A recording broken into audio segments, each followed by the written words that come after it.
Hello friends, welcome back to my channel. कैसे हो आप सब? I hope you all are safe and in good health. तो जैसे कि ऑल इंडिया बार एग्जामिनेशन की डेट नज़दीक आ गई है, तो I thought let me make video on some solved question papers of all India bar examination. तो हमारे सामने आज पेपर है जो जनवरी 2021 में एग्जाम हुआ था 24 जन को। उसका जो सॉल्व्ड क्वेश्चन पेपर है आज हमारे सामने है। तो लेट्स सी क्विकली कि क्या किस तरीके के क्वेश्चन हैं और उनके आंसर्स क्या हैं।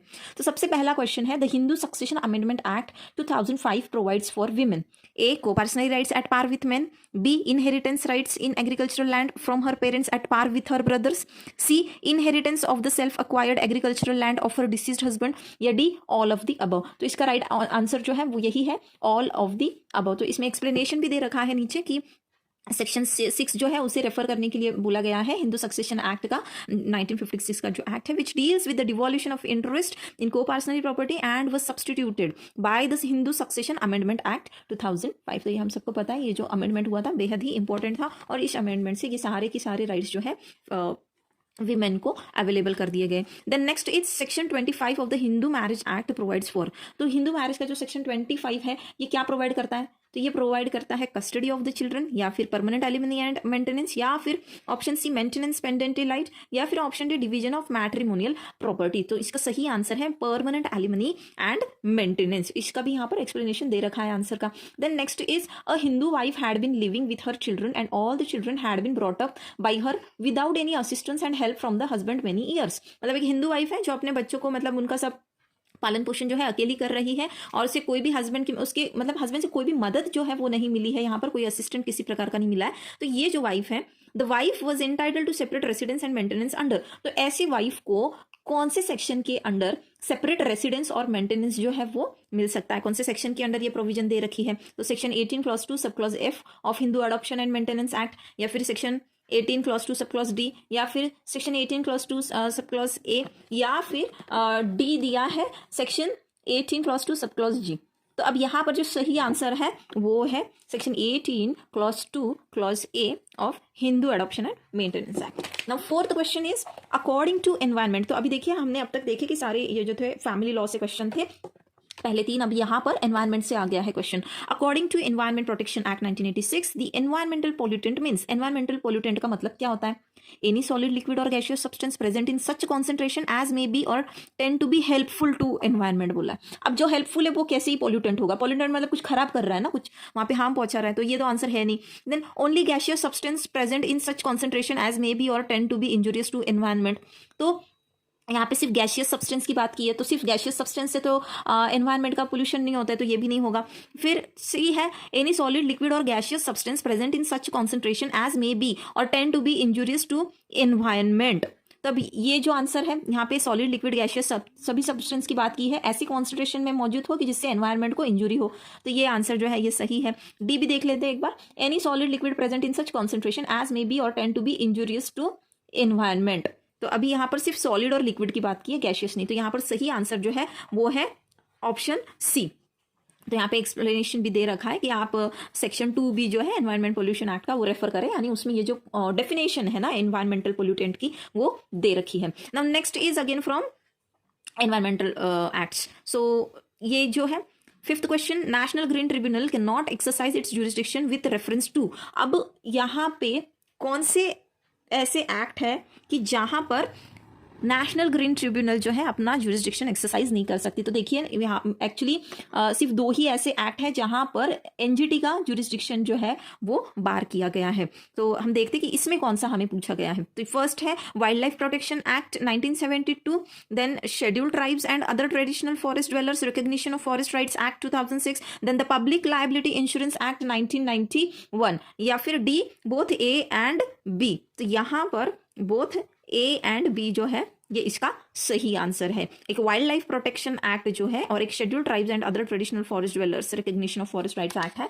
यहाँ पर नेशनल ग्रीन ट्रिब्यूनल जो है अपना जुरिस्डिक्शन जो है वो एक्सरसाइज नहीं कर सकती है। अगेन यहाँ पे एक्सप्लेनेशन में दे रखा है कि आप शेड्यूल 1 जो है ना एनजीटी एक्ट 2010 का, इसमें जो मतलब जुरिस्डिक्शन की जो बात की है वो उसे रेफर करने के लिए कहा है। देन सिक्स्थ क्वेश्चन है an attempt to acquire sensitive information such as user names, passwords and credit card details and sometimes indirectly money by masquerading as a trustworthy entity in an electronic communication is known as, तो इसे क्या कहा जाता है? तो ऐसे काम को जहां पर सेंसिटिव इंफॉर्मेशन जो है वो प्राप्त करने की कोशिश की गई हो, वो चाहे यूजर नेम हो, पासवर्ड हो, क्रेडिट कार्ड की डिटेल्स हो, तो इसे कहा जाता है fishing.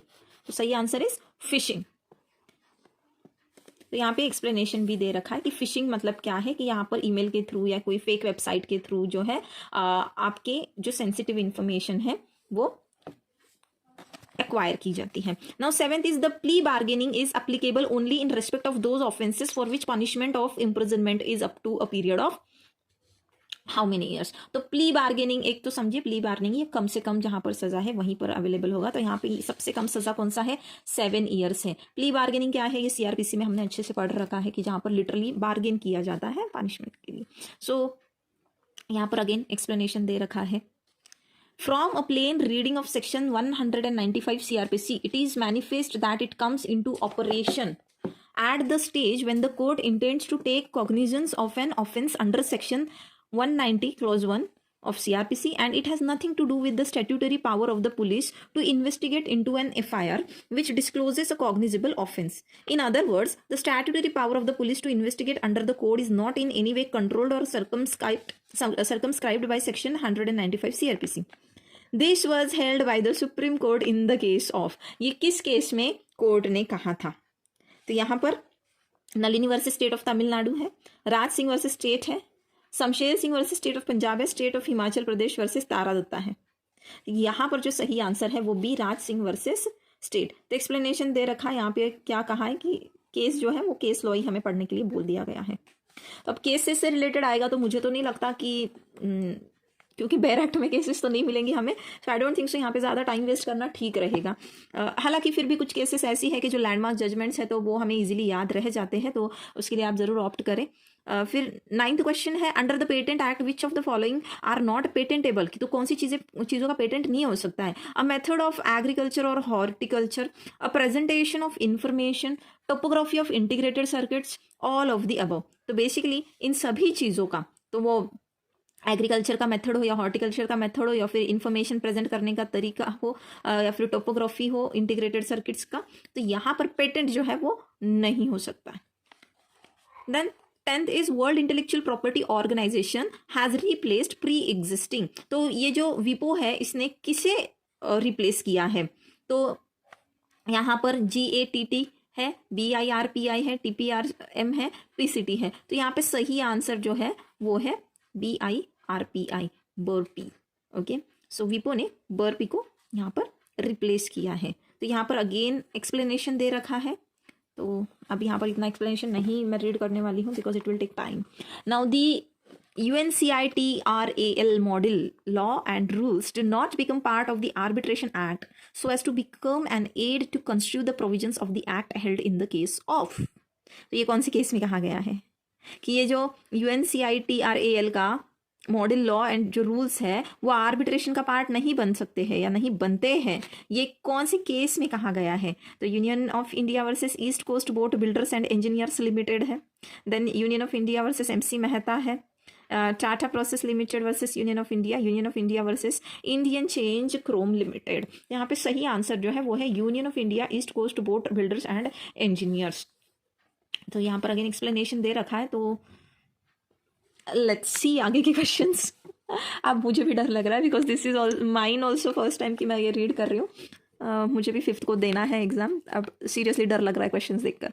Okay, now according to section 7 clause 4 of the arbitration and conciliation act, an arbitration agreement is in writing if it is contained in A, a document signed by the parties, B, an exchange of letters, telex, telegrams or other means of telecommunication which provide a record of the agreement, yes, C, an exchange of statements of claim and defense in which the existence of the agreement is alleged by one party and not denied by the other, या फिर D, all of the above। तो देखो ये सारे के सारे जो है इसमें कहीं ना कहीं मतलब इन सबको ही क्या कंसिडर किया गया है कि ये अग्रीमेंट हो गया, यानी राइटिंग, अगर ये राइटिंग में है तो आर्बिट्रेशन का अग्रीमेंट एग्जिस्ट करता है, ऐसा कंसिडर किया जाएगा। Now 13th is waiver of right to object deviance from arbitration agreement is mentioned under dash of the Arbitration and Conciliation Act। तो वेवर ऑफ राइट जो है to object deviance from arbitration agreement, ये कहाँ पर बताया गया है? Section 7 या सेक्शन 4 या सेक्शन 20 या सेक्शन 22। तो इसका जो सही आंसर है वो दिया है सेक्शन 4। वेवर जो है वो दिया है वेवर ऑफ राइट सेक्शन 4 में। Then 14th question is imposition of compensatory cost in respect of false or vexatious claims or defenses is dealt under section 33 of CPC, section 35A of CPC, section 30 of CPC या section 35 of CPC। तो इसका जो सही answer है वो है section 35 of CPC। Now 15th question is which provision under the code of civil procedure deals with substituted service of summons upon the defendant?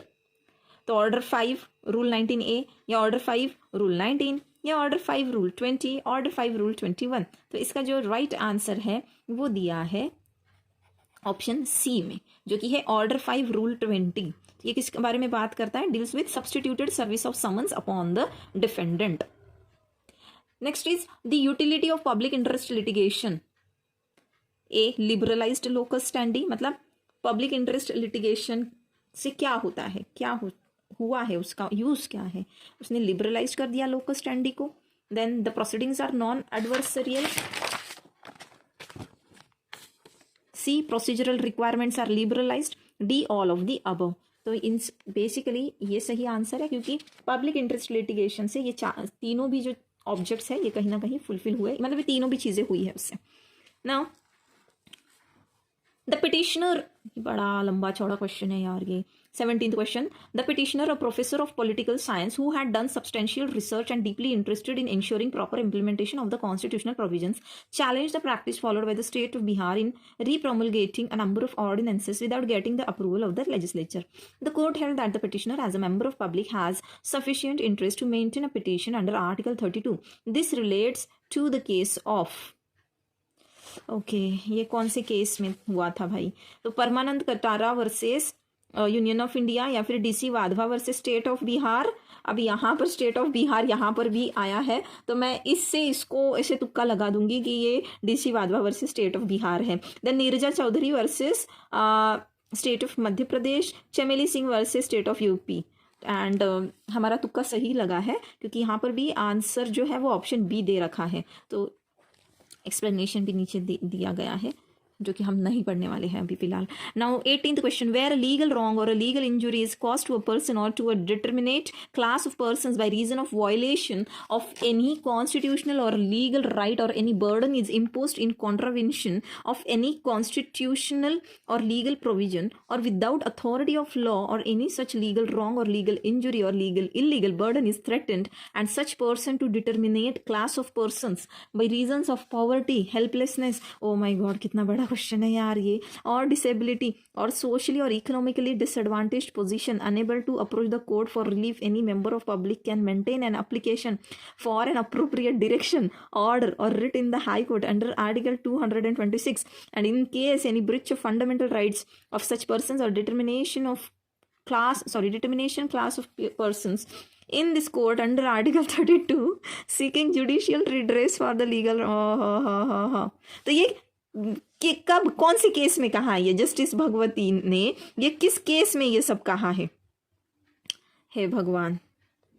So people's union for democratic rights versus union of India, या फिर Ashok Kumar Pandey versus state of West Bengal, या फिर SP Gupta versus union of India, या जनता दल versus HS Chaudhary. तो यहाँ पर ये जो बात की गई है, जो भी लीगल इंजुरी होती है ऐसे लोगों के साथ जो कि पॉवर्टी की वजह से दे कैन नॉट अप्रोच, तो यहाँ पर ये बात हुई थी SP Gupta versus union of India की केस में। तो ये केसेस भी पढ़ ही लेनी पड़ेगी एक बार सारी, ताकि इसके फैक्ट्स पता चले। केसेस पे भी काफ़ी क्वेश्चन दिख रहे हैं। ओके यार, बेयर एक्ट लेके जाना है, ये बेयर एक्ट कम और ये तो सब मेरे को केसेस ही ज़्यादा लग रहे हैं, पता नहीं क्या ही होने वाला है। चलो देखते हैं नेक्स्ट क्वेश्चन। वॉलेंटरीली थ्रोइंग और attempting to throw acid is an offence punishable under, भाई ये तो बहुत अच्छे से पता है। हाँ, ये है section 326B of the Indian penal code.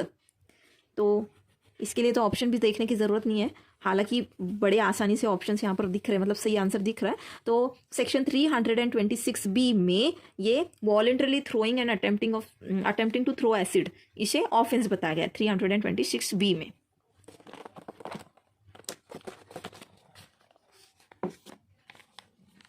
Then next is A is at work with a hatchet. It's not hatchet, it's hatchet, whatever. The head flies off and kills a man who is standing by.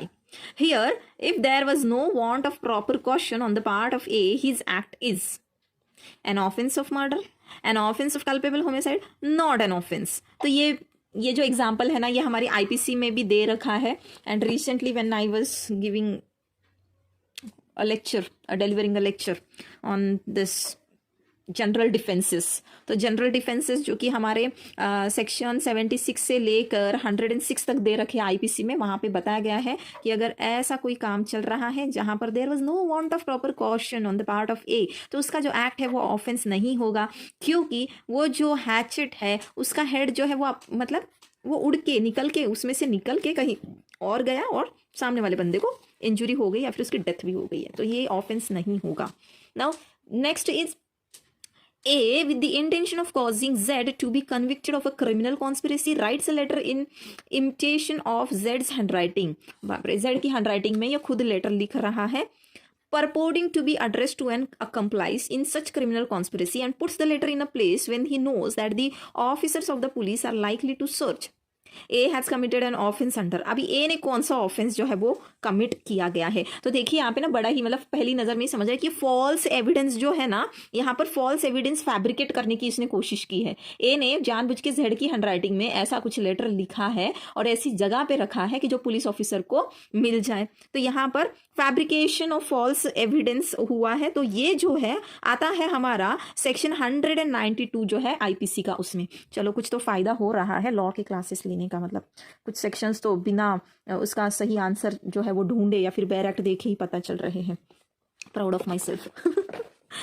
Now section not section, oh God इतने section बैठ के दिमाग में। Question 22, under section 70 of the Indian contract act, where person lawfully does anything for another person or delivers anything to him not intending to do gratuitously and such other person enjoys the benefit thereof, the latter is bound to make compensation to the former in respect of or to restore the thing so done or delivered.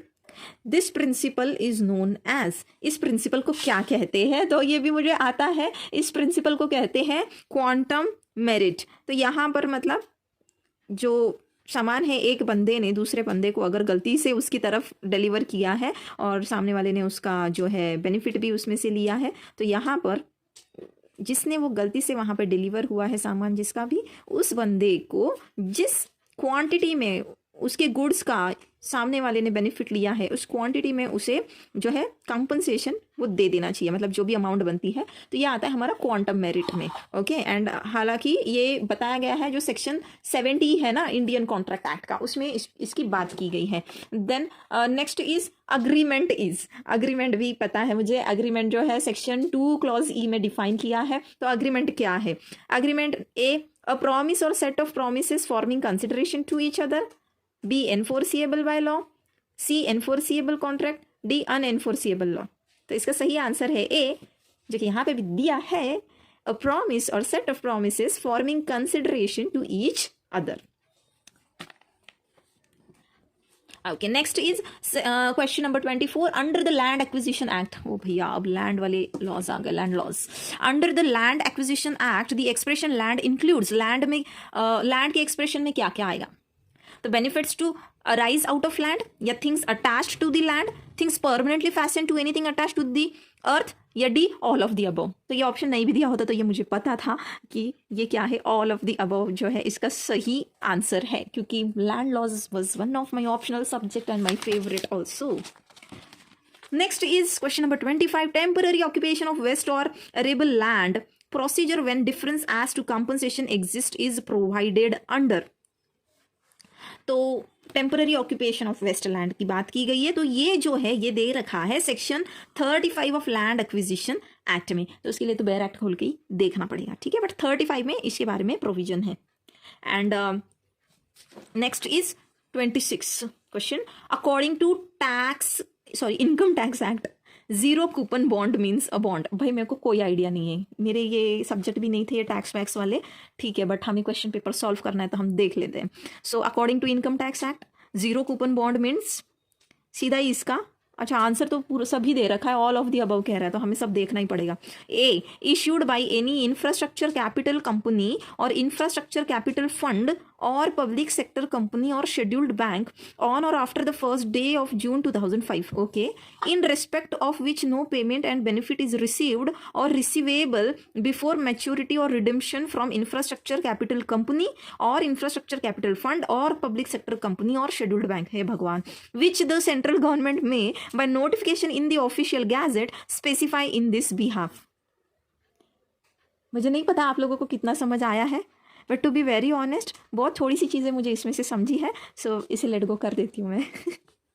Okay, now section, sorry not section यार, 27, question 27, provisions relating to GST are inserted in the constitution by, so A is the constitution 101st act, जो कि सही है, okay, 101st act ये सही answer है।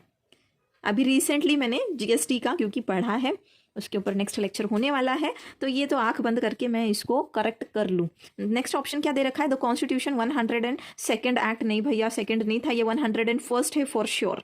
The constitution 84th, 77 नहीं, 77 कहाँ, 2016 तक क्या 77 नहीं, काफ़ी सारी अमेंडमेंट हो चुकी थी, तो 101st है। आंसर भी देख लेते हैं, यस आंसर करेक्ट है। तो for the purpose of implementing goods and service tax, जो कि है GST, the constitution of India was amended, the constitution, तो ये इस अमेंडमेंट थ्रू हुआ था 101st, और यहाँ पर न्यू आर्टिकल्स न्यू क्लॉजेज जो है वो ऐड कर दिए गए थे, तालियां। ओके, सो क्वेश्चन नंबर 28,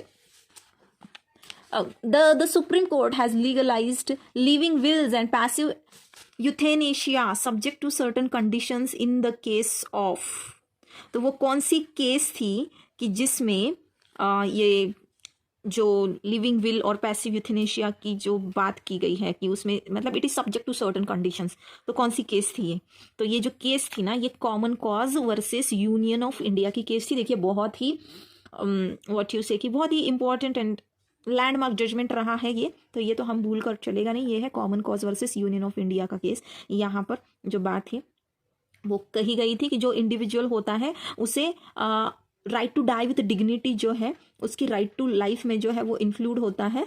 तो इसमें इस जजमेंट से क्या हुआ था, जो पेशेंट था जो लाइफ सपोर्ट सिस्टम पे था, तो वो जो है, और वो इनक्यूरेबल डिसीज था एक्चुअली, तो वो निकालने की वहाँ पर इजाज़त दी गई थी।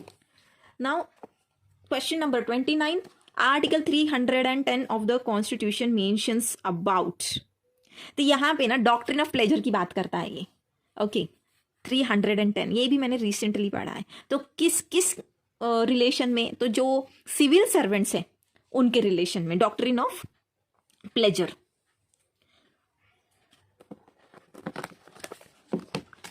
Question number 30, right to know the antecedents of the candidates in the election flow from, तो ये कहाँ पर दिया गया है, article 19 clause 1 clause sub clause A, या फिर आर्टिकल 29, या फिर आर्टिकल 13, या फिर आर्टिकल 14। तो ये जो है ये आता है आर्टिकल 19 क्लॉज 1 सब क्लॉज ए से। तो ये आर्टिकल क्या कहता है आप मुझे कमेंट सेक्शन में खुद ही बता देना, बहुत ही इजी है इसका आंसर, फर्स्ट ईयर से हम पढ़ रहे हैं।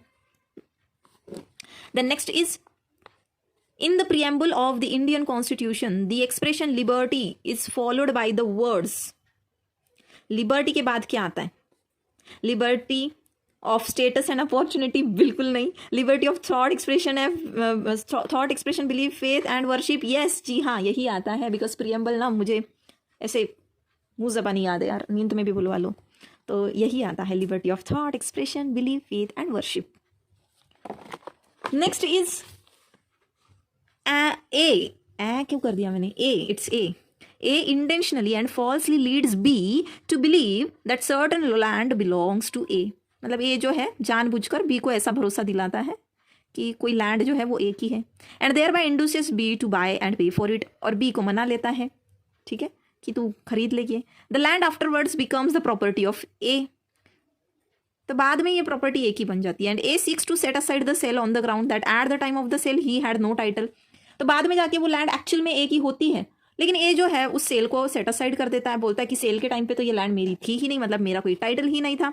He will not be allowed to prove his want of title. Which section of the Evidence Act is applicable? तो ऐसे मामले में जहां पे वो ए ने इस तरीके से कुछ काम कर रखा है, फ्रॉडुलेंटली इंड्यूस किया है, तो यहाँ पर उसे अपना टाइटल जो है, हिज वांट ऑफ टाइटल जो है वो सेल के टाइम पे था या नहीं, ये प्रूफ करने की जरूरत है नहीं, मतलब सामने वाले पार्टी को। तो ये कौन से एक्ट में दे रखा है? तो भाई साहब ये जो है ना, ये दे रखा है सेक्शन 115। ये ना डॉक्ट्रिन ऑफ स्टॉपल की बात करता है, मतलब स्टॉप कर देता है कि जो आपने पहले कुछ आपने ऐसी बात की, उस बात पे या आपकी एक्ट पे सामने वाले पर्सन ने उसके फर्दरेंस में एक्ट किया है और बाद में चल के आप बोलते हो कि नहीं भैया ऐसा तो कुछ था ही नहीं, तो ये चलेगा नहीं। ये अब हमें मिलता है डॉक्ट्रिन ऑफ स्टॉपल जो दे रखा है सेक्शन 115 में। नेक्स्ट देखते हैं 33 question number, the arbitration act 1996 रिपील्स। तो आर्बिट्रेशन एक्ट जो है 1996 का, उसने किसे रिपील कर दिया है? तो यहां पर है A the arbitration act of 1940, B the arbitration protocol and convention act 1937, the foreign awards recognition and enforcement act 1961, D all of the above. तो भैया इसका आंसर है D all of the above. Next is 34, question number 34. A is accused of waging war against the government of India by taking part in an armed insurrection in which property is destroyed, troops are attacked, and goals are broken up. The occurrence of these facts is relevant as forming part of the general transaction, though A may not have been present at all of them. Under which section of the Evidence Act? अच्छा evidence पूछ रहे हैं, IPC का पता था यार, waging war जो है 121 में आता है सेक्शन, बट इन्होंने तो पूछ लिया कि ए भले ही वहां पर प्रेजेंट नहीं था पूरा टाइम, बट फिर भी उसे जो मतलब he is liable, in short ये कहना है ना। तो ये इंडियन एविडेंस एक्ट के कौन से सेक्शन में बात की गई है इसकी, तो हमें तो कोई आइडिया है नहीं, हम सीधा ही आंसर देख लेते हैं। तो आंसर दिया है इन्होंने ऑप्शन बी। तो ऑप्शन बी जो है, ओके अभी तक एविडेंस मैंने शुरू नहीं किया ना पढ़ाना, तभी ये हाल है मेरा। जब हो जाएगा ना शुरू तो ये भी सही से इसके भी सेक्शंस हो जाएंगे। चलो सेक्शन 6 में दे रखा है ये एविडेंस एक्ट के। Then comes question number 35, which is section 110 of the Evidence Act deals with documentary evidence, exclusion of oral evidence, या burden of proof as to ownership, या proof of guilt। तो 110 में आता है burden of proof as to ownership, मतलब आपको ये proof करना है कि आप उस जगह के ओनर हो या नहीं, जो जगह आपके पोजीशन में है। 36 section 113A of the evidence act deals with, ये भी मुझे पता है, ये अगर कोई मैरिड वुमन है ना, उसने सुसाइड किया है और उसकी सुसाइड में अगर अबेटमेंट आपने की है, someone has abetted her suicide, तो उसके बारे में मतलब प्रिजम्पशन है ये। देखिए आंसर हमारा सही है ना, presumption as to abetment of suicide by a married woman. Now next question, question number 37, vis major means, it means act of God, I know that. ये टॉट में पढ़ा था, टॉट पढ़ाया भी मैंने लास्ट सेमेस्टर में, तो ये पता है। Yes I am so happy. तो एक्ट ऑफ गॉड ना बेसिकली मतलब गॉड नहीं करते, कुछ चीज़ें जो नेचर में होती है, मतलब ऐसा कहा गया है एक्ट ऑफ गॉड, बट जो नेचुरल कैलामिटीज़ है, फ्लड हो गया, अर्थक्वेक्स हो गई, ऐसी सारी चीज़ें, उन वजह से अगर किसी का कोई नुकसान होता है तो उसे एक्ट ऑफ गॉड कहा जाता है। Now 38, according to classical doctrine of act of state in law of टॉट मीन्स, ओके सो इसका मीनिंग क्या होता है? एन एक्ट ऑफ स्टेट, इसका मतलब क्या होता है? An act of the sovereign power of a country that can not B challenged, controlled और इंटरफेयर्ड बाय म्युनिसिपल कोर्ट्स। तो यही है सही आंसर एक्चुअली, फिर भी हम आगे देख लेते हैं। N act of the judiciary of a country that can not B challenged, नहीं नहीं नहीं बिल्कुल भी नहीं है, जुडिशियरी का एक्ट है ही नहीं है। ये क्या है? Act of state. स्टेट मतलब क्या? जो भी सोवरिन पावर है उस कंट्री में उसे कहते हैं ना स्टेट, जुडिशरी को थोड़ी ना कहते हैं। Then an act of the sovereign power of a country that can be challenge, controlled और इंटरफेयर्ड बाय म्युनिसिपल कोर्ट्स, नहीं। जैसे चैलेंज किया जा सकता है, an act of sovereign power that can be challenge, no no no no, ये तो नहीं है। ये वो है एक्ट ऑफ स्टेट जिसे चैलेंज नहीं कर सकते, कैन नॉट बी चैलेंज्ड। तो देखिए यही है सही आंसर, ऑप्शन ए है। ओके देन सारा टॉर्ट आ रहा है। हाँ अभी ये है question number 39, in torts all persons who aid और काउंसिल और डायरेक्ट और join in the committal of wrongful act are known as. तो टॉर्ट में इन्हें क्या कहा जाता है? तो ये बहुत सिंपल आंसर है, मतलब जो मिलजुल के साथ में मिल के वो अगर कोई टॉर्ट कमिट करते तो वो होते टॉर्ट फीजर्स, और यहाँ पे दे रखा है joint tort feasors. So this was also very easy one. Then res judicata, भाई ये भी बहुत सिंपल है, res judicata and res sub judice, तो ये सेक्शन तो भूल नहीं सकते बिल्कुल भी। तो principle of res judicata is dealt under section dash of CPC, भाई आंख बंद करके 11 ही है ये। 12 में तो रेस सबजुडाइज दे रखा है ना, यही है ना, पता नहीं बट 11 में तो रेस जुडिकेटा है, हाँ यार 12 में ही है res sub judice. Okay, now 41, section 14 of the CPC deals with, तो सेक्शन 14 में किस चीज़ की बात की गई है? तो presumption as to decisions of tribunals, tribunal के डिसीजन के बारे में प्रिजम्पशन, या presumption as to foreign judgments, presumption as to judgments of the lower court, या presumption as to the judgments of high court. और यहाँ पर इसका सही आंसर है 14 में दे रखा है फॉरेन जजमेंट। तो 14 और फॉरेन ऐसे याद रख लो इसको। वैसे भी मतलब ये तो बेर एक्ट खोलते ही पता चल जाएगा कि बेर एक्ट खोलते ही 14 देख लोगे तो उसमें दे रखा होगा, बट अगर बेर एक्ट खोलने में भी टाइम नहीं वेस्ट करना है आपको, तो इस तरीके से ये ट्रिक है सीपीसी का 14 foreign. Now 42, A residing in Delhi, publishers in Kolkata statements defamatory of V, publishers होना चाहिए, ये स्पेलिंग मिस्टेक है यहाँ पे। तो ए जो है दिल्ली में रहता है और कोलकाता में एक डिफेमेटरी स्टेटमेंट जो है बी के अगेंस्ट पब्लिश कर देता है, तो बी में स्यू ए, तो बी जो है ए को कहाँ स्यू कर सकता है? तो भैया इसको तो बहुत ये सिंपल है, ये ए दिल्ली में रहता है तो दिल्ली में भी कर सकता है, बी जो है बी कोलकाता में रहता है तो कोलकाता में भी कर सकता है, ये दोनों में से कोई भी जगह में कर सकता है, ये बहुत सिंपल है। तो अभी ऑप्शन देखो क्या दे रखा है, ओनली इन दिल्ली, नहीं भाई ऐसा कुछ रेस्ट्रिक्शन नहीं, ओनली इन कैलकाटा ऐसा भी कुछ नहीं है, in both the place of Delhi and Kolkata, तो दो जगह पे देखो, एक ही मैटर जो है ना दोनों जगह पे तो नहीं चलेगा ना दोनों कोर्ट में, तो इधर इन कोलकाता और इन दिल्ली, मतलब या तो कोलकाता में या तो दिल्ली में, तो ये है हमारा सही आंसर। कितने क्वेश्चंस है यार ये? 100 है ना, हाँ 100 है, तो हम 50 कवर करेंगे इसमें, फिर रुक जाते, फिर अगली वीडियो बनेगी, देख लेना आप लोग जरूर। The national consumer dispute redressal commission was constituted in the year, तो कौन सी ईयर में जो national consumer dispute redressal commission जो है वो कॉन्स्टिट्यूट हुआ था? तो ये जो है 1988 में कॉन्स्टिट्यूट हुआ था। इसे भी मैंने कैसे याद रखा है, जो हमारा पहला एक्ट था ना 1986 का था, तो वो एक्ट जो है वो आने के तुरंत 2 साल बाद जो कमीशन है वो कॉन्स्टिट्यूट हुआ था। तो इस तरीके से मैंने याद रखा है, मुझे आपका नहीं पता। और क्यों देखिए, क्योंकि ये तो बेर एक्ट में भी आपको नहीं मिलने वाला ना ये आंसर, कैसे ही कहाँ से ढूंढ लोगे आप लोग। Now next is, what is the limitation period applicable to the 3 forums in entertaining a complaint under the Consumer Protection Act 1986? तो मुझे तो एक बात ये नहीं समझ में आ रही कि इन्होंने 1986 का कंज्यूमर का एक्ट दिया ही क्यों है, जबकि हमारे पास 2019 का एक्ट है। और ये कब का है? ये देखिए 2021 का पेपर है ये, तो ये भी नहीं कि चलो 2019 से पहले का पेपर है, नहीं समझ में आ रही है बात। अब क्या है लिमिटेशन पीरियड? तो यार हम मतलब क्या पुराने बेर एक्ट लेके चले? पुराने बेर एक्ट लेके जाना है क्या हमें? नए बेर एक्ट में थोड़ी ना हमें इसका आंसर मिलेगा। चलो देख लेते हैं डायरेक्टली आंसर ही इसका। तो इसमें बताया 2 years from the date on which the cause of action has arisen. अभी मेरे ख्याल से 3 years है ना, याद नहीं आ रहा है, छोड़ो। 45, on and from the commencement of the Hindu succession, फिर से फैमिली आ गया यार। Amendment Act 2005 in a Hindu joint family governed by Mitakshara law, conferring a daughter co-personal status by substituting new section 4. तो सेक्शन 6 के लिए ही तो सब्सटीट्यूट किया है नया, और क्या है? सेक्शन 6 ही है, देखो पहले ही बोल दिया था मैंने, तो आंसर तो इधर पीछे लिखा है, देखो ऑप्शन ए है। ऑप्शन ए क्या है? 6 ही है ना, ऑप्शन ए देखिए यहाँ पर 6 है। Okay, section 5 of Hindu marriage act relates to, तो सेक्शन 5 जो है हिंदू मैरिज एक्ट का, ये भी अभी हाल ही में मैंने पढ़ाया है, तो मुझे याद है बहुत है। जैसे इसमें कंडीशंस दे रखी हैं, ओके, सो क्या कंडीशंस है वो सारी दे रखी है, वो है हमारा ऑप्शन डी। तो ये तो सिंपल है, ये तो हम बेर एक्ट खोल के भी बहुत इजीली पढ़ सकते हैं। A marriage between a girl of 22 years marriage her maternal uncles son of 23 years in accordance with the special marriage act, such marriage is. पहली बात, स्पेशल मैरिज एक्ट जो है दो अलग अलग रिलीजन के लोग जो होते हैं जब वो मैरी करते हैं उसके लिए होता है। तो और यहाँ पर देखिए मैटरनल अंकल यानी मामा के बेटी के साथ ही शादी की बात हो रही है, तो ये हर लिहाज से क्या है? ये वॉइड है, ये वैलिड तो है ही नहीं, ये वॉइडेबल भी नहीं है। Valid only in north India कहाँ है भाई? बिल्कुल ऐसा कुछ नहीं है, ये पूरी तरीके से वॉइड ही है, ये हो ही नहीं सकता। इसलिए नहीं कि बेटी की नहीं सॉरी लड़की की उम्र 22 है और लड़के की 23 है।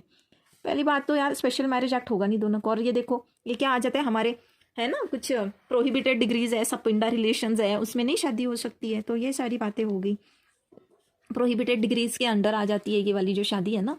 ऐसा नहीं होता, मामा के बेटे के साथ हम लोग शादी नहीं करते, तो भाई होता है।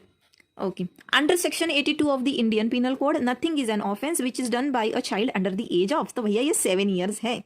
ओके 7 ईयर्स के अंदर का जो बच्चा है अगर उसके हाथ से कोई ऑफेंस हो जाता है तो वो ऑफेंस नहीं है।